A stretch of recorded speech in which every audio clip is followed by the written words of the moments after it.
To మిడ్కే academy. ఈరోజు మనం నార్సెట్ part 3 discuss చేసుకుందాము. ప్రీవియస్గా మనం పార్ట్ 1 పార్ట్ 2లో కొన్ని క్వశ్చన్స్ డిస్కస్ చేసుకుందాం. ఎవరైతే ఆ వీడియోస్ చూడకుండా ఉంటారో ఫస్ట్ అవి చూసేసేయండి. అవి చూసి సపరేట్గా ఒక నోట్ మేక్ చేసుకోండి. క్వశ్చన్స్ లాగా ఇప్పుడు చదవద్దు, దేన్ని కూడా ఒక టాపిక్ లాగా చదవండి. అందులో 4 ఆప్షన్స్ కూడా చదవండి. చదివిన తర్వాత అప్పుడు మీరు ఆ టాపిక్ పర్ఫెక్ట్ అయితే మాత్రమే పార్ట్ 2 చూడండి. పార్ట్ 2 చూసిన తర్వాత పార్ట్ 3 చూడండి. అలా ప్రతిదీ కూడా టాపిక్ వైజే చదవండి. ఏది కూడా మీరు ఎంసీక్యూస్ వైజ్ చదివారనుకోండి, ఆన్సర్ ఒకటే గుర్తుపెట్టుకుంటారు. క్వశ్చన్లో చిన్న ట్విస్ట్ ఉన్నా కూడా మీరు మొత్తం కొలాప్స్ అయిపోతారు, అంటే మొత్తం మార్చేస్తారు. అలాంటి క్వశ్చన్ కూడా ఒక ట్రాపర్ నేను ఈరోజు యాడ్ చేశాను, చూపిస్తాను. అంటే ప్రీవియస్ ఇయర్లీ ఒక రాంగ్లీ రీకాల్డ్ క్వశ్చన్ని ఇప్పుడు మనం ఎట్లా, అది ఒకవేళ ఒక చిన్న వర్డ్ మారిస్తే దాని ఆన్సర్ ఎట్లా మారిపోతుంది అనేది మనం చూద్దాం. ఓకేనా? ఇప్పుడు మనం మన కోట్తో స్టార్ట్ చేద్దాం. Walls are there for you to prove how badly you want something. చాలామంది మనం గోడలు కట్టేసుకుంటూ ఉంటాం, అంటే ఆ గోడ దాటి అటు వెళ్ళలేమని ఫిక్స్ అయిపోతాం. కొన్నిసార్లు ఆ గోడ బద్దలు కొట్టి చూస్తేనే అటు పక్కన ఎంత బాగుందో మనకు తెలుస్తుంది.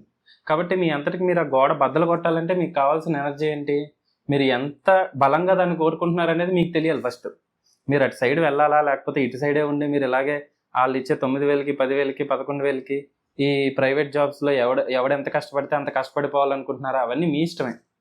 మీరు అటు సైడ్కి వెళ్ళి మీరు ఒక బ్యూటిఫుల్ లైఫ్ చూసుకోవాలి, మీ అంతటికి మీరు హ్యాపీగా ఉండాలని అనుకుంటే ఖచ్చితంగా మీరు కష్టపడాలి. దానికోసం మీరు ఎంత బలంగా కష్టపడతారో అంత మంచిగా మీరు ప్రిపేర్ అవ్వగలుగుతారు ఎగ్జామ్కి. ఏ కాంపిటేటివ్ ఎగ్జామ్ అయినా అంతే. ఓకే, ఇంకా డిలే చేయకుండా మనం మన ఫస్ట్ క్వశ్చన్కి వెళ్ళిపోదాం. ఇక్కడ ఒక ఇమేజ్ ఇచ్చాడు. ఒక ఇమేజ్ ఇచ్చి వాడు ఏం అడుగుతున్నాడు, అసలు ఆ ఇమేజ్ దేనికి సంబంధించిందని అడుగుతున్నాడు. ఫస్ట్ ఆప్షన్ ఏమి ఇచ్చాడంటే ఎక్స్ట్రోఫీ ఆఫ్ బ్లాడర్ ఇచ్చాడు. తర్వాత ఆంఫ్లోసీలు లాసరేషన్ అండ్ అబ్రేషన్ అని ఇచ్చాడు. లాసరేషన్ అండ్ అబ్రేషన్ మనకు తెలుసు ఏంటి, ఇది యూజువల్గా మనం ట్రామాస్లో చూస్తాం కదా, చిన్న కట్ ఉండి అయితే దాన్ని లాసరేషన్ అని అంటాం. జస్ట్ సూపర్ఫిషియల్ లేయర్ పోయిందంటే దాన్ని మనం అబ్రేషన్ అని అంటాం.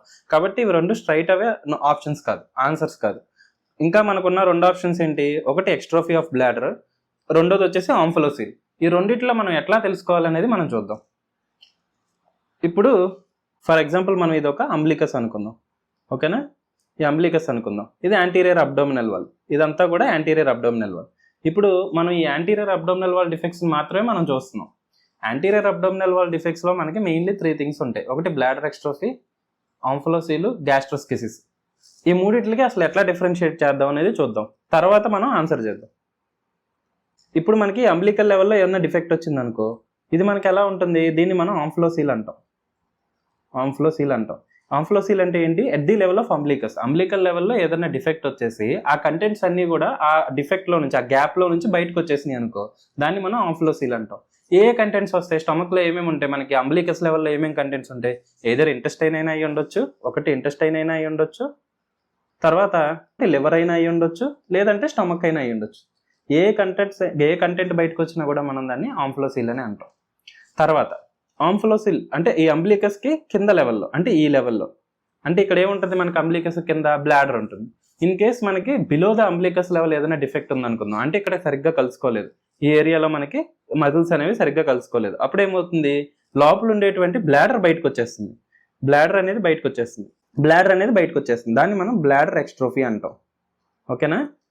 తర్వాత ఏదైతే ఈ అంబ్లికస్ ఉందో దీనికి రైట్ సైడ్, ఓకే, దీనికి రైట్ సైడ్ ఈ ఏరియా నుంచి, ఈ ఏరియాలో ఏదైనా డిఫెక్ట్ ఉందనుకుందాం, ఇక్కడ నుంచి ఏమైనా గ్యాస్ట్రిక్ కంటెంట్స్ బయటకు వచ్చినాయి అనుకుందాం, మెయిన్లీ ఇంటెస్టైన్ ఒకటే ఉంటుంది, దీన్ని మనం గ్యాస్ట్రోస్కిసిస్ అంటాం.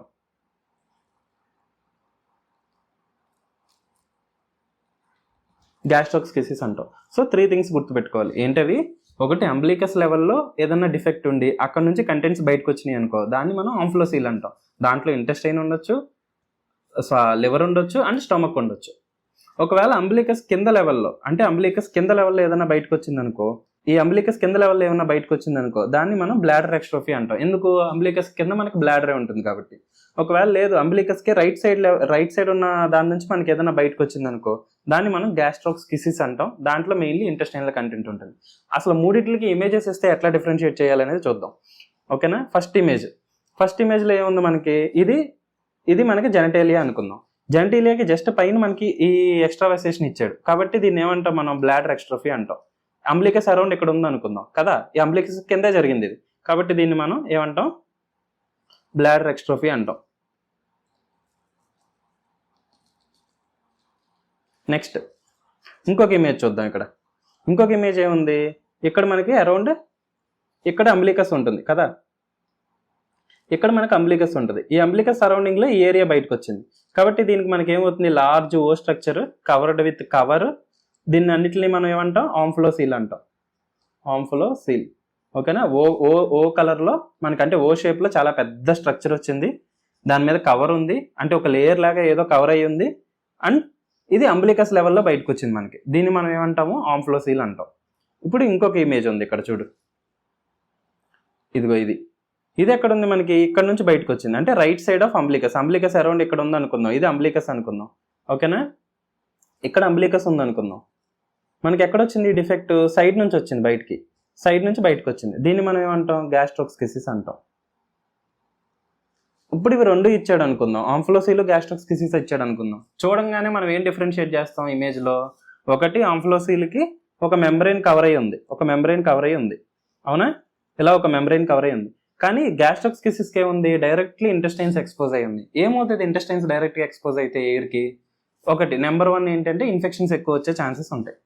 రెండోది ఏంటి, డ్రై అయిపోతాయి కదా, లోపల ఉండే వాటర్ కంటెంట్ అంతా ఎవాపరేట్ అయిపోతుంది, డ్రై అయిపోతుంది. ఇవన్నీ కూడా నెక్రోసిస్ అయిపోతుంది, తర్వాత కుళ్ళిపోతాయి మెయిన్లీ, అంతే కదా, నెక్రోసిస్ అయిపోతుంది. కాబట్టి ఏం చేస్తామంటే ఏ డిఫెక్ట్ వచ్చినా కూడా మెయిన్లీ దాన్ని సెలైన్ గాస్ పీస్తో, అంటే సెలైన్ వెట్ ప్యాడ్తో దాన్ని సోక్ చేస్తాం, కవర్ చేస్తాం.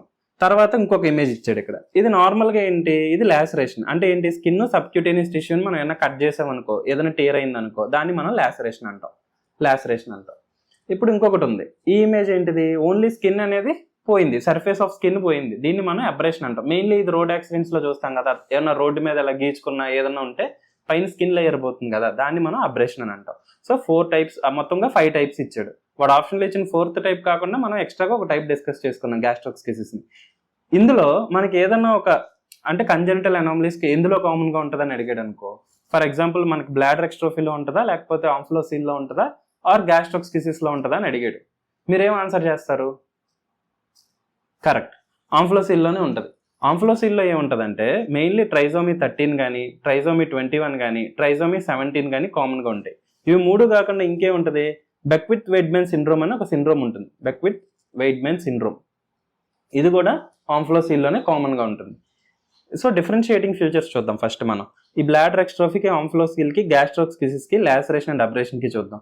బ్లాడర్ ఎక్స్ట్రోఫీలో ఏమి ఇచ్చాడు వాడు, ఓన్లీ రెడ్ మాయిస్ట్ బ్లాడర్ ఒకటే ఉంటుంది ఎట్ లెవెల్ లోవర్ అబ్డోమెన్ అంటే బిలో అంబ్లికస్. దీంట్లో ఏమవుతుంది, స్కిన్ కవరింగ్ ఏమి ఉండదు. దీన్ని మెయిన్లీ మనం మాయిస్ట్ గానే ఉంటుంది, తడిగానే ఉంచుతాము, ప్రొటెక్ట్ ఫ్రమ్ ది ట్రామా, దేనికి తగలకుండా, ట్రామా అవ్వకుండా దాన్ని జాగ్రత్తగా కాపాడతాం. నెక్స్ట్ ఏమి ఇచ్చాడు, ఆంఫ్లోసీల్ ఇచ్చాడు. ఆంఫ్లోసీల్ ఎక్కడ ఇచ్చాడు, the level of umbilicus membrane సాక్ ఉంటుంది. ఇందాక మనం చూసాం కదా, ఒక కవర్ లాంటి స్ట్రక్చర్ దాన్ని కవర్ చేస్తుంది కదా, అది ఉంటుంది. అంటే అసోసియేటెడ్ అనామలీస్ కామన్, లైక్ ఏమేమి అనామలీస్, ట్రైజోమీ 13, 17, 21, ఇది most common.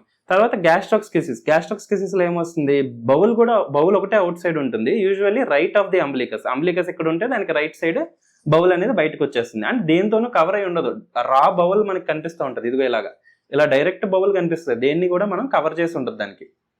Next fluid or heat loss risk ఉంటుంది ఆ టైప్ ఆఫ్ కండిషన్లో. ఇంకేమున్నాయి, లాసరేషన్ అండ్ అబ్రేషన్లో ఏమవుతుంది, అది ఒక ట్రామాటిక్ వూండ్ ఓన్లీ, ఏమైనా ట్రామాస్ ఏమైనా జరిగితే అక్కడ మాత్రమే మనం అది చూస్తాం. స్కిన్ ఇంజరీ ఉంటుంది. అండ్ కంజెంటల్ ఆర్గన్ ఎక్స్పోజర్ అయితే ఏమి ఉండదు, జస్ట్ ఓన్లీ ట్రామాతో ఏమవుతుంది, స్కిన్ కానీ సబ్క్యూటేనియస్ టిష్యూ కానీ పోతుంది ఆ రెండిట్లో, అంతేగాని ఆర్గన్స్ ఏమి ఎక్స్పోజ్ అవ్వవు కదా. ఓకే, ఇప్పుడు ఎక్స్ట్రోఫీ అన్నాడు అనుకో, మనం ఎక్స్పోజ్డ్ బ్లాడర్ అని గుర్తుపెట్టుకోండి, ఎక్స్పోజ్డ్ బ్లాడర్ బిలో అంబ్లికస్ అని గుర్తుపెట్టుకోండి. ఆంఫ్లోసీల్ అంటే సాక్, మెయిన్లీ ఆ కవరింగ్ ఏరియా ఏదైతే ఉందో ఆ కవరింగ్ ఉంటుందో at the level of umbilicus అని గుర్తుపెట్టుకోండి. కాబట్టి ఆప్షన్స్ ఏమేమి ఇచ్చాడు, ఫస్ట్ మనకి ఆ ఇమేజ్కి ఎక్స్ట్రోఫీ ఆఫ్ బ్లాడర్ ఇచ్చాడు, కరెక్ట్. అది ఎందుకు, మనకి అంబ్లికస్ లెవెల్కి బిలో ఉంది కదా, బిలో ఉంది. నెక్స్ట్ లాసరేషన్ రాంగ్, ఎందుకంటే అది ట్రామాలో చూస్తాం, skin and soft tissue involve అవుతుంది. ఆంఫ్లోసీల్ వచ్చేసి mid line abdominal wall defect, అక్కడ ఎక్కడ ఉంటుంది, అంబ్లికస్ దగ్గరలో ఉంటుంది అండ్ కవర్డ్ బై ఏ సాక్, అది ఏ సాక్ తోనూ కవర్ చేసినట్టు మనకి ఇవ్వలేదు, కాబట్టి ఆంఫ్లోసీల్ కాదు. అబ్రేషన్ సూపర్ఫిషియల్, జస్ట్ గీసుకోవడం, అది స్క్రాపింగ్ కాబట్టి అది కూడా కాదు. సో ఈ ఇమేజ్కి ఆన్సర్ ఏంటి, ఎక్స్ట్రోఫీ ఆఫ్ బ్లాడర్. నెక్స్ట్ క్వశ్చన్, ఒక టంగ్ అపియరెన్స్ ఇచ్చాడు మనకి, ఏమిచ్చాడు, ఒక clinical future of which disease అని ఇచ్చాడు. అసలు ఈ టంగ్ దేంట్లో చూస్తామని అడిగాడు. ఇదేం టంగ్ అసలు ఫస్ట్ ఐడెంటిఫై చేయండి, ఇదేం టంగ్, దీన్ని మనం స్ట్రాబెర్రీ టంగ్ అంటాం. ఓకేనా, స్ట్రాబెర్రీ టంగ్ అంటాం. ఈ స్ట్రాబెర్రీ టంగ్ దేంట్లో చూస్తాం ఫస్ట్. ఓకే, ఫస్ట్ అసలు డిస్కస్ చేసుకుందాం. ఈ స్ట్రాబెర్రీ టంగ్ దేంట్లో చూస్తాం మనం, 3 కండిషన్స్లో చూస్తాం. ఒకటి main and most important, Kawasaki డిసీజ్లో చూస్తాం. రెండోది స్కార్లెట్ ఫీవర్లో చూస్తాం. మూడోది టాక్సిక్ షాక్ సిండ్రోమ్లో చూస్తాం. టాక్సిక్ షాక్ సిండ్రోమ్ ఈ మూడిట్లో మాత్రమే మనం మెయిన్గా ఈ స్ట్రాబెర్రీ టంగ్ అని చూస్తాం. సో ఇక్కడ ఇచ్చిన ఆప్షన్స్లో మనకి ఆన్సర్ రైట్ అవే ఇక్కడ కవాసకి డిసీజ్ అని తెలిసినా కూడా మనం మిగతా 3 కండిషన్స్ని కూడా ఒకసారి డిస్కస్ చేసుకుందాం. ఫస్ట్ ఇవేంటి, ఇవి ఎప్పుడన్నా చూసారా చిన్నపిల్లల్లో, మెయిన్లీ వ్యాక్సినేషన్ వేసుకొని పిల్లల్లో ఇట్లా బకల్ మ్యూకోసాలో బ్లూయిష్ వైట్ స్పాట్స్ ఉన్నాయనుకో, దీన్ని మనం కొప్లిక్ స్పాట్స్ అంటాం. కొప్లిక్ స్పాట్స్ పాథోగ్నిమోనిక్ ఫ్యూచర్ ఆఫ్ దేంటి, ఏ డిసీజ్లో మనం కొప్లిక్ స్పాట్స్ చూస్తాం చెప్పండి? మీజిల్స్లో చూస్తాం. Very good. మీజిల్స్లో మనం కొప్లిక్ స్పాట్స్ చూస్తాం. ఈ మీజిల్స్లో కొప్లిక్ స్పాట్తో పాటు మనకి ఒక ర్యాష్ వస్తుంది, ర్యాష్ డెవలప్ అవుతుంది పేషెంట్కి. దీన్ని మార్బిలిఫార్మ్ ర్యాష్ అంటాం. ఈ మార్బిలిఫార్మ్ ర్యాష్ ఎక్కడి నుంచి వస్తుంది? ఫేస్ నుంచి స్టార్ట్ అయ్యి కిందకి వెళ్తుంది. ఫస్ట్ స్టార్ట్ అయ్యేది ఫేస్లోనే. ఫేస్లో స్టార్ట్ అయిన తర్వాత అక్కడ నుంచి అది స్లోగా ఆర్మ్స్కి, బాడీకి, ట్రంక్కి, తర్వాత కిందకే వెళ్తుంది. ఈ మీజిల్స్ దేని ద్వారా వస్తుంది మనకి? పారామిక్సో వైరస్ ద్వారా వస్తుంది. పారామిక్సో వైరస్ ఇన్ఫెక్షన్ అయితే మనకి మీజిల్స్ వస్తుంది. ఇది పారామిక్సో వైరస్ ద్వారా మనకు వస్తుంది. Next thing, most common complication ఏంటి మీజిల్స్లో? మోస్ట్ కామన్ కాంప్లికేషన్ వచ్చేసి ఎర్లీ కాంప్లికేషన్ అయితే pneumonia. Most common death due to measles కూడా న్యూమోనియానే. అంటే ఎక్కువగా ఆ మీజిల్స్ వచ్చిన వాళ్ళు న్యూమోనియా కారణం వల్ల చనిపోతారు. ఒకవేళ దీన్ని ట్రీట్ చేయలేదనుకో ఏమవుతుంది? ఇది అలాగే చాలా ఒక మీజిల్స్ ఈ రోజు వస్తే ఒక 6-10 years తర్వాత పేషెంట్కి న్యూరలాజికల్ ప్రాబ్లం వస్తుంది. దాన్ని మనం SSPE అంటాం, సబ్స్క్లెరోసింగ్ పాన్ఎన్సెఫలైటిస్ అని. అంటే ఏమవుతుందంటే ఏదైతే ఈ రెసిడ్యూ ఉంటుందో బాడీలో, ఇది స్లోగా డ్యామేజ్ చేసేస్తుంది. న్యూరాన్స్ని కానీ లేకపోతే నరాలను కానీ డ్యామేజ్ చేయడం వల్ల పేషెంట్కి ఒక 6-10 years తర్వాత ఫిట్స్ రావడం కానీ ఇట్లా న్యూరలాజికల్ కండిషన్స్, న్యూరలాజికల్ సిమ్టమ్స్ అనేవి డెవలప్ అవుతాయి. ఇది లేట్ కాంప్లికేషన్, అంటే చాలా ఇయర్స్ తర్వాత వస్తుంది అండ్ మోస్ట్ డ్రెడెడ్ కాంప్లికేషన్ కూడా అది. నెక్స్ట్ అది ఒక పేషెంట్ ప్రెజెంట్ అయ్యాడు, difficulty in swallowing food and throat pain అని అన్నాడు మన దగ్గర. ఇప్పుడు ఏమవుతుంది, ఆ పేషెంట్ మనం క్లినికల్గా చూడంగానే వాడి దవడంతా వాచిపోయి ఉంది, ఈ చెవు కింద భాగం అంతా వాచిపోయింది. ఏ గ్లాండ్ ఉంటుంది ఇక్కడ? మోస్ట్ కామన్గా ఇక్కడ పెరోటిడ్ గ్లాండ్ ఉంటుంది. సో పెరోటిడ్ గ్లాండ్ స్వెల్లింగ్ అనేది ఏ వైరల్ ఇన్ఫెక్షన్లో చూస్తాం? పెరోటిడ్ గ్లాండ్ స్వెల్లింగ్ అనేది ఏ వైరల్ ఇన్ఫెక్షన్లో చూస్తాం? దీన్ని మనం మంప్స్ అంటాం. మంప్స్ దేని ద్వారా కాజ్ చేస్తుంది? మనకి పారామిక్సో వైరస్ ద్వారానే కాజ్ చేస్తుంది. ఓకేనా? పారామిక్సో వైరస్ ద్వారానే కాజ్ చేస్తుంది. ఏమవుతుంది పేషెంట్స్లో? పెరోటిడ్ గ్లాండ్ స్వెల్లింగ్ అవుతుంది. పెరోటిడ్ గ్లాండ్ స్వెల్లింగ్తో పాటు ఈ పేషెంట్లో యూజువల్గా ఏంటంటే ర్యాష్ ఉండదు అండ్ మోస్ట్లీ స్కూల్ ఏజ్ పీపుల్లో చూస్తాం. మనం స్కూల్కి వెళ్తూ ఉంటారు కదా పిల్లలు, వాళ్ళలో ఎక్కువగా మనం ఇది చూస్తాం. And one of the complication ఏంటి దీనికి అంటే టెస్టిక్యులర్ ఇన్ఫ్లమేషన్. అది ఆర్కైటిస్ అంటాం. ఆర్క్ అంటే టెస్టిస్, ఐటిస్ అంటే ఇన్ఫ్లమేషన్. ఓకేనా? దీంతో పాటు కొన్ని కండిషన్స్లో మెనింజైటిస్ కాజ్ చేస్తుంది అండ్ ప్యాంక్రెటైటిస్ కూడా కాజ్ చేస్తుంది. నెక్స్ట్ కండిషన్, ఇందాక మనం అనుకున్నాం కదా స్ట్రాబెర్రీ టంగ్ ఉంటుందని. ఎప్పుడైనా కూడా ఒక పేషెంట్ వచ్చాడు, హై గ్రేడ్ ఫీవర్తో ఉన్నాడు, ఫీవర్ ఫర్ 5 days. 5 days తర్వాత ఏమవుతుంది? బాడీలో ఒక ర్యాష్ డెవలప్ అయింది. తర్వాత బైలేటరల్ కంజంక్టివైటిస్ ఉన్నాయి, అంటే కళ్ళన్నీ ఎర్రగా ఉంటాయి. కంజంక్టివై ఇన్ఫ్లమేషన్ అయింది. కాకపోతే ఒకటి గుర్తుపెట్టుకోవాలి, ఇందులో పస్ అనేది రాదు, చీమ్ పట్టదో, కళ్ళు అంటుకోవు. Non purulent, bilateral, non exudative, non purulent conjunctivitis మాత్రమే మనం చూస్తాం. తర్వాత మ్యూకోసైటిస్ చూస్తాం, అంటే ఏదైతే ఇవి లిప్స్ ఉంటాయి ఇవన్నీ క్రాక్ అయి ఉంటాయి, క్రాక్డ్ లిప్స్ ఉంటాయి. తర్వాత స్ట్రాబెర్రీ టంగ్ ఉంటుంది. ఇవన్నీ కూడా సిమ్టమ్స్ ఆఫ్ కవాసకి డిసీజ్. దీంట్లో ప్రాబ్లం ఏంటి? ఇది వైరల్ ఇన్ఫెక్షన్ కాదు. ఇది ఏంటంటే అన్నోన్ కాజ్ వల్ల ఏదైతే బ్లడ్ వెజల్స్ ఉంటాయో, మీడియం సైజ్డ్ బ్లడ్ వెజల్స్, మనం బ్లడ్ వెజల్స్ అన్నింటినీ లార్జ్, మీడియం, స్మాల్ అని తీసామనుకో. లార్జ్ అంటే ఏంటి? అయోటా కానీ కెరోటిడ్స్ కానీ వీటిని మనం లార్జ్ అంటాం. మీడియం బ్లడ్ వెజల్స్ అంటే ఏంటి? మనకి హార్ట్కి సప్లై చేసే కరోనరీ టైప్ ఆఫ్ వెజల్స్ కానీ ఇవన్నీ కూడా మీడియం వెజల్స్. ఇదేమవుతుందంటే ఇమ్యూనలాజికల్ రియాక్షన్ వల్ల ఈ మీడియం సైజ్డ్ బ్లడ్ వెజల్స్ వచ్చేసి ఇన్ఫ్లమేషన్ కాజ్ చేస్తుంది. ఎక్కడైనా ఏదైనా ఇన్ఫ్లమేషన్ అయిందనుకో ఏమవుతుంది? మనకి బ్లడ్ అంతా అక్కడ ఎక్కువగా ఇదవ్వడం, తర్వాత అక్కడ కోయాగులేషన్ కాస్కేడ్ ని ఫామ్ చేయడం, అక్కడ క్లాట్ ఫామ్ అవ్వడం జరుగుతుంది కదా. ఇలాగే మనకి కరోనరీ ఆర్టరీలో కూడా కాజ్ చేసి మనకి ఏమవుతుంది? కరోనరీ ఆర్టరీ ఎన్యూరిజం వస్తుంది. So most dreaded complication are most feared complication Kawasaki disease ఏంటంటే కరోనరీ ఆర్టరీ ఎన్యూరిజం. దీంతో పాటు ఇంకేం సిమ్టమ్స్ ఉంటాయి? పేషెంట్కి లెగ్స్ స్వెల్ అవుతాయి, లెగ్స్ స్వెల్ అయ్యి ఎరిథిమా రెడ్డిష్ కలర్లో ఉంటాయి. ఇక్కడ ఒక నిమోనిక్ ఉంది, క్రాష్ బర్న్ అని. క్రాష్ బర్న్ అంటే ఏంటి? ఫస్ట్ సి అంటే ఏంటి? పేషెంట్కి కంజంక్టివైటిస్ ఉంటుంది.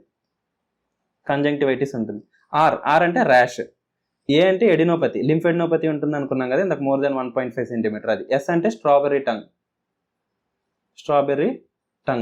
హెచ్ అంటే ఏంటి? హ్యాండ్స్ అండ్ లెగ్స్ వచ్చేసి స్వెల్లింగ్ అవుతాయి. బర్న్ అంటే ఏంటి, హై గ్రేడ్ ఫీవర్ ఉంటుంది కదా, మోర్ దెన్ 103 degrees, దాన్ని మనం బర్న్ అంటాం. సో ఇవన్నీ కూడా మనం దేంట్లో చూస్తాము, కవాసాకి డిసీజ్లో చూస్తాం. కాబట్టి ఇచ్చిన ఇమేజ్ దేంట్లో చూస్తాం, మనం కవాసాకి డిసీజ్లో చూస్తాం. మిగతా 3 కండిషన్స్ చెప్పండి, స్ట్రాబెరీ టంగ్ ఎక్కడ చూస్తాము? Very good, Kawasaki disease, scarlet fever, toxic shock syndrome. Good. Next, ఒక పేషెంట్ వచ్చారు మన దగ్గరికి, అది ఎంత ఏజ్ ఎంత ఇచ్చారో చూడండి. ఫస్ట్ 6 year old ఇచ్చాడు, undergoing chemotherapy for leukaemia. HB ఎంత ఇచ్చాడు, 8.4 ఇచ్చాడు. బ్లడ్ యూరియా వచ్చేసి 10 ఇచ్చాడు. యూరిన్ స్పెసిఫిక్ గ్రావిటీ వచ్చేసి 1.008 ఇచ్చాడు. సో ప్లేట్లెట్ కౌంట్ వచ్చేసి 18,000 ఇచ్చాడు. Which value is of most important concern అని అడిగాడు, మోస్ట్ ఇమీడియట్ కన్సర్న్. ఈ వాల్యూస్ అన్ని ఇచ్చేసి ఏది నీకు ఇమీడియట్లీ కన్సర్నింగ్గా ఉందని అడిగాడు. నువ్వే ఒక నర్స్ అనుకున్నావు, ఒక డిపార్ట్మెంట్లో ఉన్నావు, వాళ్ళు రిపోర్ట్స్ తెచ్చి ఇచ్చారు, ఒకసారి చూడండి. నువ్వేం చేస్తావు, చూడంగానే బాగానే ఉందని పంపించేస్తావా, లేకపోతే అందులో మోస్ట్ డ్రెడెడ్ అబ్నార్మాలిటీ ఏమైనా ఫైండ్ చేసి ఇది కొంచెం అబ్నార్మల్గా ఉందని పిక్ చేస్తావా? సో హెచ్బి 8.4 ఉందనుకుందాం. హెచ్బి 8.4 ఎంతమందికి చూడలేదు మనం? మోస్ట్ ఆఫ్ ది ఫీమేల్స్కి హెచ్బి 8.4 ఉండొచ్చు, దాంట్లో ఏం ప్రాబ్లం ఏం కాదు. చైల్డ్లో కూడా హెచ్బి 8.4 ఉండొచ్చు, కాకపోతే అది అంత సివియర్ కాదు, కాబట్టి అది రైట్ అవే ఆప్షన్ తీసేద్దాం.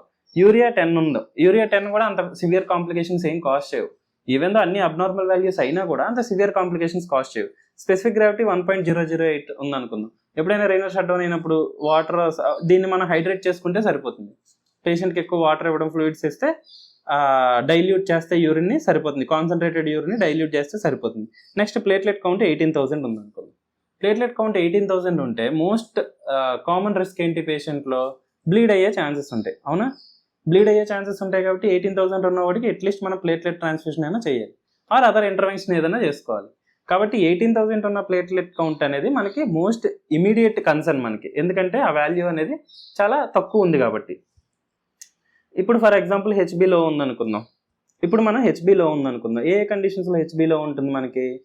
ఎనీమియాలో ఉంటుంది, ఫ్యాటిక్లో ఉంటుంది, అండ్ హైపాక్సియాలో, ఇవన్నిటిలో కూడా మనకు ఉంటుంది. అంటే ఎనీమియాలో ఉండడం వల్ల మనకి ఫ్యాటిక్ ఉంటుంది, హైపాక్సియా ఉంటుంది, ఇవన్నీ ఉంటాయి. సో రెస్ట్ ఇస్తే సరిపోతుంది, ఇఫ్ నీడెడ్ ఆక్సిజన్ ఇస్తాం, ఆ ట్రాన్స్ఫ్యూజన్ చేస్తాం, సరిపోతుంది. డబ్ల్యూబీసీ తక్కువ ఉందనుకో, ఇన్ఫెక్షన్ రిస్క్ ఎక్కువ ఉంటుంది, కాబట్టి ఇన్ఫెక్షన్ ఉన్నా కూడా అంత ఇమీడియట్ కన్సర్న్ కాదు. బట్ ప్లేట్లెట్స్ తక్కువ ఉంటే బ్లీడింగ్ అనేది రిస్క్ చాలా ఎక్కువ ఉంటుంది. కాబట్టి ఈ టైంలో మన ఐఎం ఇంజెక్షన్స్ అవాయిడ్ చేయడం కానీ, సాఫ్ట్ బ్రష్ యూజ్ చేయడం కానీ, ఎందుకు చిగుల్లో నుంచి బ్లీడ్ అవ్వకుండా, ఆర్ బ్లీడింగ్ ప్రికాషన్స్ తీసుకోవడం కానీ చాలా ఇంపార్టెంట్. ఒకవేళ యూరియా కానీ, స్పెసిఫిక్ గ్రావిటీ కానీ ఏమన్నా ప్రాబ్లమ్స్ ఉన్నాయనుకో, ఇవి రీనల్కి లేదా హైడ్రేషన్ స్టేటస్, అంటే వాటర్ ఒంట్లో ఎలా ఉందనేది చూసుకోవడం కోసం మాత్రమే సరిపోతుంది. ఏదర్ మనం ఇంటేక్ అవుట్పుట్ని సరి చేసుకుంటే సరిపోతుంది, లేదా హైడ్రేషన్ ఇచ్చుకుంటే సరిపోతుంది పేషెంట్కి. ఎప్పుడు మనకి కన్సర్న్ ఉంటుంది, రైజింగ్ యూరియా కానీ, ఆలిగూరియా కానీ, పేషెంట్కి అసలు యూరిన్ అవ్వట్లేదంటే మాత్రమే క్వశ్చన్లో అది మనకి ఇమీడియట్ కన్సర్న్ అవుతుంది. ఓకేనా? Next, national mental health help line provides 24/7 mental health wellness program support through 14416 or 1800891416. ఈ ప్రోగ్రామ్ పేరు ఏంటి అని అడిగాడు. అంటే national mental health help line అంటే ఏంటి, ఇది గవర్నమెంట్ ప్రోగ్రామ్ అని మనకి ఎక్కడే అర్థమైంది. ఇది 24/7 ఒక mental health wellness program run చేస్తుంది గవర్నమెంట్. ఎవరికైతే సూసైడల్ థాట్స్ ఉంటాయో, మెంటల్ హెల్త్ ఇష్యూస్ ఉంటాయో, వీళ్ళందరూ డైరెక్ట్గా గవర్నమెంట్తో చెప్పుకుంటే వాళ్ళు దానికి తగ్గ సొల్యూషన్స్ వాళ్ళు ఇస్తారు. అంటే ఏం చేయగలుగుతాం, రీహాబిలిటేషన్ అవసరం అయితే రీహాబిలిటేషన్కి రెఫరల్, ఇవన్నీ వాళ్ళు ఫాలోఅప్ చేసుకుంటారు. కాబట్టి ఈ నేమ్ చూసే చెప్పేయచ్చు, చాలా క్వశ్చన్స్ మనకి నేమ్ చూసి మాత్రమే చెప్పేయచ్చు. ఈ సంజీవని అంటే ఏంటి, ఈ సంజీవని ఎక్కడ చూస్తాం? ఇది టెలికన్సల్టేషన్, అంటే ఓపీడీ కానీ ఫోన్ కన్సల్టేషన్స్ ఉంటాయి కదా, అది మనకి ఈ సంజీవని ద్వారా గవర్నమెంట్ ప్రొవైడ్ చేస్తుంది. కాబట్టి ఈ ఆన్సర్ అయితే కాదు. ఇంకా మనకి 3 ఉన్నాయి. ఒకటి టెలిమానస్, ఇంకొకటి వంద్రివాలా ఫౌండేషన్, మూడోది వచ్చేసి ఐకాల్, ఇది వచ్చేసి టాటా ఇన్స్టిట్యూట్ది. ఈ మూడిట్లో మనకి ఏది గవర్నమెంట్ది? ఆన్సర్ వచ్చేసి టెలిమానస్. ఎందుకంటే మానస్ అంటే మనసు కదా, హిందీలో కూడా అంతే కదా, మానస్ అంటే మనసు. సో ఏదైనా మానసిక ప్రాబ్లమ్స్ ఉంటే ఏం చేస్తాం మనం? వెంటనే ఆ నెంబర్కి కాల్ చేస్తే వాళ్ళు రెక్టిఫై చేస్తారు.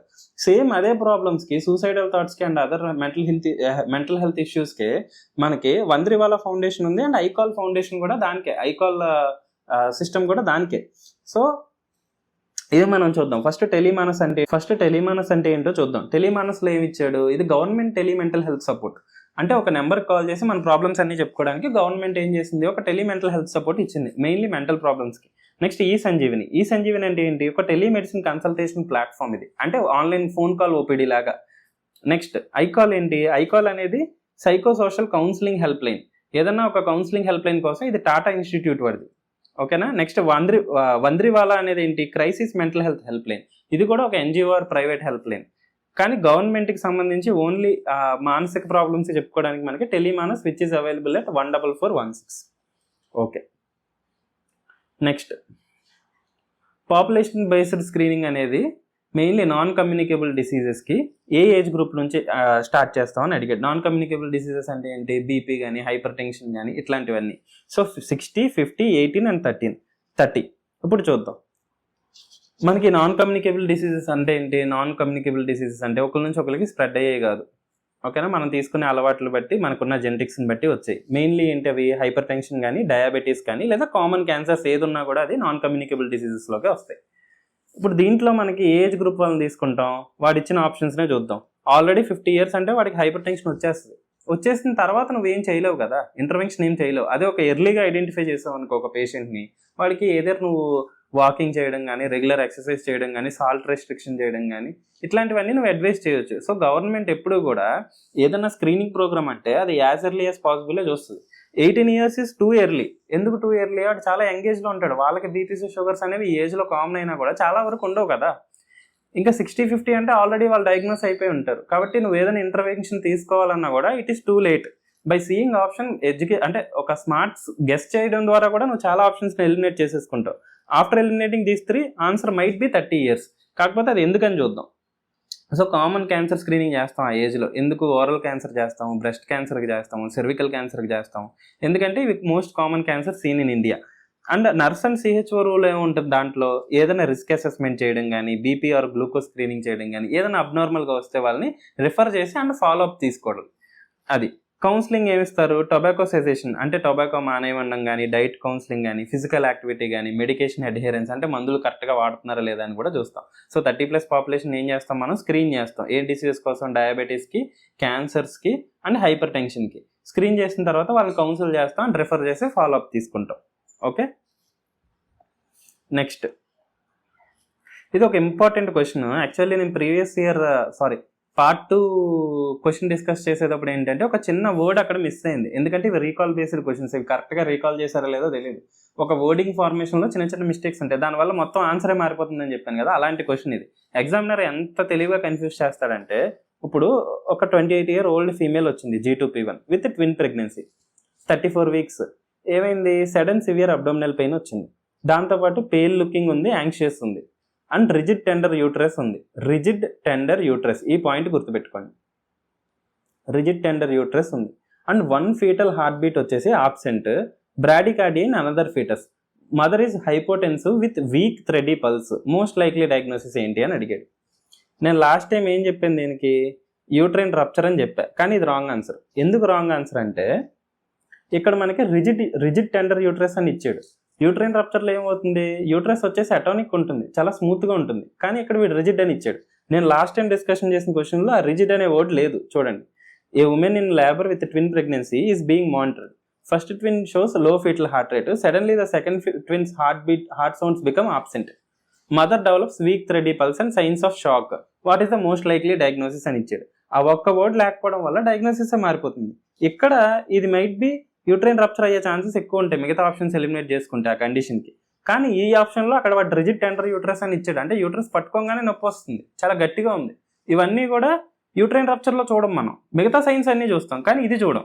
ఈ ఒక్క ఫైండింగ్ వచ్చేసి మీకు ఆన్సర్ మొత్తాన్ని మార్చేస్తుంది. చూద్దాం అసలు ఫస్ట్ డిస్కస్ చేసుకుందాం అదేంటి అనేది, అప్పుడు చూద్దాం. ఫస్ట్ ప్లెసెంటా ప్రివియా ఏంటో చూద్దాం. ప్లెసెంటా ప్రివియా యూజువల్గా ప్లెయిన్లెస్ బ్లీడ్, ఇది మ్యాటర్నల్ బ్లీడ్. కానీ వ్యాసా ప్రివియా అనేది పెయిన్లెస్ బ్లీడ్, బట్ ఫీటస్ నుంచి వస్తుంది బ్లడ్. ఓకేనా, ఫీటల్లో తన ఓన్ బ్లడ్ వెజల్ని కట్ చేసేసుకుని అక్కడ బ్లీడ్ అవుతూ ఉంటుంది. అది పెయిన్లెస్ బ్లీడ్. రెండు కూడా painless బ్లీడే, placenta previa and Vysya previa. But Vysya previa అనేది ఫీటల్ బ్లడ్, ప్లెసెంటా ప్రివియా అనేది మ్యాటర్నల్ బ్లడ్. ఇది బ్రైట్ రెడ్ విజిబుల్ బ్లడ్ ఉంటుంది. ఇందులో ఏంటి, రప్చర్ ఆఫ్ మెంబ్రెయిన్స్ అయిన తర్వాత, అంటే ఏదైతే మెంబ్రెయిన్స్ ఉంటాయి, అమ్నియోటిక్ మెంబ్రెయిన్స్ అవన్నీ ఉంటాయి కదా, అవి రప్చర్ అయిన తర్వాత మాత్రమే, బేబీ కిందకు వస్తున్నప్పుడు మాత్రమే ఈ బ్లీడ్ని చూస్తాం, వ్యాసా ప్రివియాని మనం చూస్తాం. దీంట్లో ర్యాపిడ్గా ఫేటల్ డిటోరియేషన్ ఉంటుంది వ్యాసా ప్రివియాలో. వేరే ప్లెసెంటా ప్రివియాలో ఏమవుతుంది, అంత ఫేటల్ డిటోరియేషన్ ఏమి ఉండదు, డిస్ట్రెస్ ఉంటుంది కానీ ఫేటల్ డిటోరియేషన్ ఏమి ఉండదు. కానీ అబ్రప్షియా ప్లేసెంటాలో సివియర్ పెయిన్ ఉంటుంది, rigid tender board like uterus ఉంటుంది, చాలా గట్టిగా ఉంటుంది, ఒక బోర్డు చక్క అట్టపెట్టి ఎలా ఉంటుందో అంత గట్టిగా ఉంటుంది యూట్రస్. దాంతోపాటు dark visible are concealed bleed ఉంటుంది పేషెంట్కి, అంటే డార్క్ కలర్ బ్లీడ్ ఉంటుంది, కనిపిస్తుంది బ్లీడ్ కనిపించవచ్చు, లేదంటే ఒక కన్సీల్డ్ బ్లీడ్ ఉంటుంది అంటే కనిపించదు బయటికి, ఒక ప్లెసెంటాకి బ్యాక్ సైడ్ ఒక బ్లీడ్ అలా మూసుకుపోయి ఉంటుంది, అది కూడా ఉండొచ్చు. డిస్ట్రెస్ ఆర్ డెత్ వచ్చేసి common. Stabilize mother, prepare for delivery, అంతే. లాస్ట్ టైం కూడా మనం డిస్కస్ చేసుకున్నాం ఏంటి, యూట్రైన్ రప్చర్లో బేసిక్గా ఫీటల్ అండ్ మ్యాటర్నల్ షాక్ రెండు ఉంటాయి, బ్రాడికార్డియా ఆబ్సెంట్ ఉంటాయని. రెండు కూడా పెయిన్ఫుల్ బ్లీడే, ఏది అబ్రప్షన్ పెయిన్ఫుల్లే, యూట్రైన్ రప్చర్ పెయిన్ఫుల్లే. కాకపోతే అబ్రప్షన్లో మెయిన్ ఫైండింగ్ ఏంటంటే రిజిడ్ టెండర్ యూట్రస్, ఒక అట్టపెట్టు లాంటి గట్టిగా ఉంటుంది యూట్రస్, నువ్వు పట్టుకోగానే చాలా నొప్పి వచ్చేస్తుంది మదర్కి, అది అబ్రప్షన్. కానీ యూట్రైన్ రప్చర్లో ఏముంటుంది, ఫ్లాబీ స్మూత్గా ఉంటుంది యూట్రస్, అంత గట్టిగా ఏమి ఉండదు, చాలా మెత్తగా ఉంటుంది.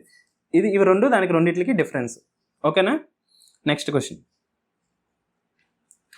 క్వశ్చన్ ఏంటి, ఒక 6 month ఓల్డ్ ఇన్ఫాంట్ అండర్గోయింగ్ ఏ మైనర్ ప్రొసీజర్, ఒక చిన్న ప్రొసీజర్ అయింది ఒక 6 month ఇన్ఫాంట్కి, వాడు డ్రౌజీగా ఉన్నాడు బట్ కాన్షియస్గానే ఉన్నాడు అండ్ మెయింటైన్స్ ఎయిర్వే రిఫ్లెక్సెస్ అంటే ఏంటి, గాలి తీసుకోవడానికి గ్యాగ్ రిఫ్లెక్స్ ఇవన్నీ నార్మల్గానే ఉన్నాయి without assistance. This conscious sedation వచ్చేసి నువ్వు ఏ టైప్ ఆఫ్ సెడేషన్ కింద క్లాసిఫై చేస్తావు అని అడుగుతున్నాడు. ఒకటి లోకల్ ఇన్ఫిల్ట్రేషన్ సెడేషనా, మోడరేట్ సెడేషనా, డీప్ సెడేషనా, జనరల్ అనెస్థీషియా అని. వీటిలన్నిటికీ ఫస్ట్ డిఫరెన్స్ ఏంటో చూద్దాం. ఫస్ట్ మినిమల్ సెడేషన్ అంటే ఏంటి, మినిమల్ సెడేషన్ అంటే ఏంటంటే పేషెంట్ నార్మల్ రెస్పాన్స్తోనే ఉంటాడు, అంటే ఏమి ఎఫెక్ట్ అవ్వడు, ఓన్లీ టెన్షన్ ఫ్రీ చేయడం కోసం మాత్రమే ఇస్తాం. పేషెంట్ చాలా యాంగ్షియస్గా ఉంటాడు, చిన్నపిల్లలు చాలా మంది ఎలా ఉంటారు, చాలా యాంగ్షియస్గా ఉంటారు, వాళ్ళని ఏం చేస్తాం మనం, ఆ టెన్షన్ తగ్గించడం మాత్రం కోసమే ఇస్తాం. కానీ వాళ్ళు చెయ్యి కదపగలరు, కాలు కదపగలరు, అన్నీ కదపగలరు, అన్నీ నార్మల్గానే ఉన్నాయి, జస్ట్ ఓన్లీ యాంగ్షియస్ని మాత్రం తగ్గించడానికి పెట్టామనుకో, దాన్ని మనం మినిమల్ అంటాం. మోడరేట్ అంటే ఏంటి, ఓన్లీ పర్పస్ఫుల్ రెస్పాన్స్ మాత్రం మనకు కావాలి, అంటే ఏంటి, ఒక ఎయిర్వే ఒకటే మనకు పనిచేయాలి, మిగతా అన్ని పారలైజ్ అయిపోవాలి, అలాంటి టాపప్ అనెస్థీషియా మనం ఇస్తున్నాం అనుకో, దాన్ని మనం మోడరేట్ అనెస్థీషియా అంటాం. దాన్ని కాన్షియస్ సెడేషన్ అని కూడా అంటాం. అంటే ఏంటి, పేషెంట్ కాన్షియస్ గానే ఉంటాడు, కాకపోతే వాడికి సెడేటివ్గా ఉంటుంది, మత్తుగా ఉంటాడు, కాన్షియస్గా ఉంటాడు, మత్తుగా ఉంటాడు, నువ్వు అడిగిన అన్ని చెప్తాడు, కానీ చెయ్యి కాలు కదపలేడు, గాలి మాత్రం తీసుకోగలుగుతాడు, అది.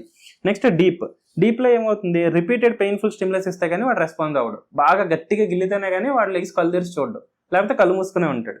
ఇదేంటి, బార్డర్ లైన్ ఎయిర్వే రిస్క్ ఉంటుంది, అంటే ఎయిర్వే అనేది బార్డర్ లైన్లో ఉంటుంది. జనరల్ అనెస్థీషియాలో ఏమవుతుంది, కంప్లీట్లీ పేషెంట్ని కామా పెట్టేస్తాం, మెడికల్ కామాలో పెడతాం, అంటే డ్రగ్స్ ఇచ్చి పేషెంట్ని నిద్రపోయేలాగా చేస్తాం, వాడు లెగడు ఇంకా నువ్వు ఎంత గట్టికి గిల్లినా ఆ అనెస్థీషియా దిగేదాకా. దీనికి సపోర్ట్ అవసరం, ఎయిర్వే సపోర్ట్ కావాలి, అంటే ఇంటిబేషన్ చేసుకోవాలి మెయిన్లీ. ఓకే, సో ఆన్సర్ ఏంటి, ఇక్కడ పేషెంట్కి పర్పస్ఫుల్ రెస్పాన్స్ ఉంది, కాన్షియస్లోనే ఉన్నాడు బట్ సెడేటెడ్ అయి ఉన్నాడు, దాన్ని ఏమంటాం మనం, మోడరేట్ అనెస్థీషియా అని అంటాం, మోడరేట్ సెడేషన్ అని అంటాం. ఓకేనా. నెక్స్ట్ క్వశ్చన్, గార్డాసిల్ 9 వ్యాక్సిన్ దేనికి ప్రివెంట్ చేస్తుందని అడుగుతున్నాడు. సింపుల్గా ఇమేజ్ ఇచ్చేసారంటే డైరెక్ట్ రైట్ అవే ఆన్సర్ పెట్టేసేయచ్చు. ఓకేనా. ఇమేజ్ ఇచ్చాడు, ఒక వ్యాక్సిన్ ఏం చేస్తుంది, హ్యూమన్ ప్యాపిలోమా వైరస్కి ప్రొటెక్షన్ కింద ఉంది. ఈ వ్యాక్సిన్ ఏ క్యాన్సర్ని ప్రివెంట్ చేస్తుంది అని అడుగుతున్నాడు. మనకి హ్యూమన్ ప్యాపిలోమా వైరస్ ఎక్కడ ఉంటుంది, సెర్విక్స్ ఏరియాలో ఉంటుంది, అక్కడ ఉండి ఎపిథీలియంని అల్టర్ చేసేసి దాన్ని అక్కడ క్యాన్సర్ వచ్చే ఛాన్సెస్ని ఇంక్రీజ్ చేస్తుంది. కాబట్టి ఆన్సర్ వచ్చేసి సెర్వికల్ క్యాన్సర్. సో దీంట్లో మనకి చాలా స్ట్రెయిన్స్ ఉంటాయి, ఇవన్నీ కూడా స్ట్రెయిన్స్. ఇక్కడ హెచ్పివి టైప్స్ దగ్గర 6, 11, 16, 18, 31 ఇవన్నీ ఉన్నాయి కదా, ఇవన్నీ కూడా స్ట్రెయిన్స్. ఇది not only cervical cancer, other infections caused by HPV, human papilloma virus ద్వారా కొంచెం థ్రోట్కి కానీ ఇలా ఎయిర్వే స్ట్రక్చర్స్ కానీ ఎక్కడెక్కడైనా కూడా కొంచెం ప్రాబ్లమ్స్ వచ్చే ఛాన్సెస్ ఉన్నాయి. అవన్నీ కూడా రాకుండా ఈ వ్యాక్సిన్ అనేది కొన్ని స్ట్రెయిన్స్, ఏ స్ట్రెయిన్స్ ద్వారా అవన్నీ వస్తాయో వాటి నుంచి ప్రివెన్షన్ అయితే ఇస్తుంది. ఏమేమి స్ట్రెయిన్స్ అంటే ఇవన్నీ ఆ స్ట్రెయిన్స్, అంటే 9 స్ట్రెయిన్స్ ఉంటుంది కాబట్టి దీనికి గార్డాసిల్ 9 అని అన్నారు. తర్వాత సెర్వారిక్స్ అని ఇంకో వ్యాక్సిన్ ఉంటుంది, అంటే గార్డాసిల్ 4 అని ఒక వ్యాక్సిన్ ఉంటుంది. గార్డాసిల్ 9 అంటే ఇది 9 స్ట్రెయిన్స్కి ప్రొటెక్షన్ ఇస్తుంది, గార్డాసిల్ 4 అంటే ఇది మెయిన్లీ 4 క్యాన్సర్ స్ట్రెయిన్స్కి ప్రొటెక్షన్ ఇస్తుంది. ఓకేనా. నెక్స్ట్ అయితే ఇది ఆన్సర్ ఏంటి, సెర్వికల్ క్యాన్సర్. హెచ్పివి ఏం చేస్తుంది, హ్యూమన్ ప్యాపిలోమా వైరస్ వచ్చేసి సెర్వికల్ క్యాన్సర్ని కాజ్ చేస్తుంది కాబట్టి వ్యాక్సిన్ అగైనిస్ట్ హెచ్పివి ఏమవుతుందంటే సెర్వికల్ క్యాన్సర్ రాకుండా మనల్ని ప్రొటెక్ట్ చేస్తుంది. హెపటైటిస్ బి ఏమవుతుంది, మనకి హెపటోసెల్యులర్ కార్సినోమా కాజ్ చేస్తుంది కాబట్టి హెపటైటిస్ బి వ్యాక్సిన్ అనేది లివర్ క్యాన్సర్ రాకుండా మనకి హెల్ప్ చేస్తుంది. బీసీజీ సివియర్ చైల్డ్హుడ్ టీబీ నుంచి ప్రివెంట్ చేయడం కోసం మనం బీసీజీ వ్యాక్సిన్ పుట్టినప్పుడు వెంటనే ఇస్తాం మనం. దానికి ఏముంటుందంటే బీసీజీ స్కార్ అనేది ఒక స్కార్ ఫామ్ అవుతుంది కదా ఇంజెక్షన్ ఇచ్చే దగ్గర, అది. తర్వాత మీజిల్స్ మమ్స్ రుబెల్లా వ్యాక్సిన్ అనేది లైవ్ వ్యాక్సిన్. ఆల్రెడీ మనం ప్రీవియస్ వీడియో డిస్కషన్లో మనం చెప్పుకున్న లైవ్ వ్యాక్సిన్స్ ఎట్లా గుర్తుపెట్టుకుంటాం, బాయ్, బాయ్స్ ఎక్కువ ఎక్కడికి వెళ్తారు? లైవ్ పార్టీస్కి వెళ్తారు కదా. లైవ్ పార్టీస్లో బాయ్స్ ఏం చేస్తారు? మ్యాంక్షన్ హౌస్ తాగుతారు. మ్యాంక్షన్ హౌస్ కాకుండా రమ్ము, వాడ్కా తాగుతారు.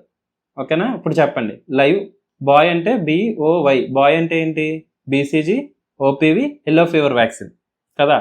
తర్వాత మ్యాంక్షన్ హౌస్ రమ్ము, వాడ్కా, MRV. ఎం అంటే ఏంటి? మీజుల్ మమ్స్ రుబెల్లా. తర్వాత రోటా వైరస్ వ్యాక్సిన్. ఇది వచ్చేసి వ్యారిసెల్లా. మనందరికీ కూడా సక్సెస్ అనేది చాలా ఈజీ అనుకుంటారు ఈ కింద నుంచి చెప్పే వాళ్ళందరూ.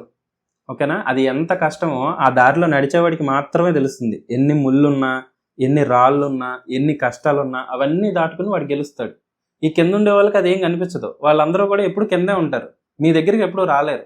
కష్టపడేవాడికి మాత్రమే ఆ దారి తెలుసు. కష్టపడేవాడు మాత్రం ఎప్పుడు సక్సెస్ అవుతాడు. ఇది రాసి పెట్టుకోండి.